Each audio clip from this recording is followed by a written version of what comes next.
Momentous days in Ukraine, shaken by turmoil, bloodshed and division. And passions are being fired by history, as the old maps in the British Library's collection reveal. Let's start with Crimea, now the focus and flashpoint of this crisis, threatening to loosen ties with Kiev or even return to Russian rule if the pro-Moscow Russian speakers there get their way.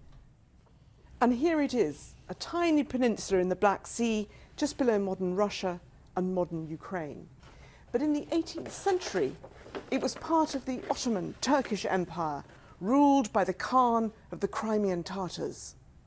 Until, as in this map, Russia's Catherine the Great annexed it and made it part of the Russian Empire. And there it stayed part of Russia until 1954, when the Soviet leader Nikita Khrushchev decided to give it to Ukraine as a gift. That didn't matter too much when it was all part of Soviet territory. But then, in 1991, the Soviet Union collapsed. And Russia and Ukraine found they were separate countries, with Crimea still part of Ukraine. As for the main part of Ukraine, it's always been pulled two ways. The West feels tied to Europe for good reason. Take Lviv, as it's called today, in the far west of Ukraine. In 1775, it was called Limburg and was part of the Austrian Empire.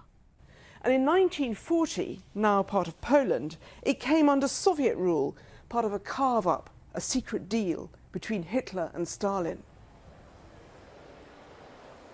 Some Ukrainian nationalists saw Stalin as a bigger enemy than Hitler. That's why there's still so much suspicion of Moscow, the old occupying power.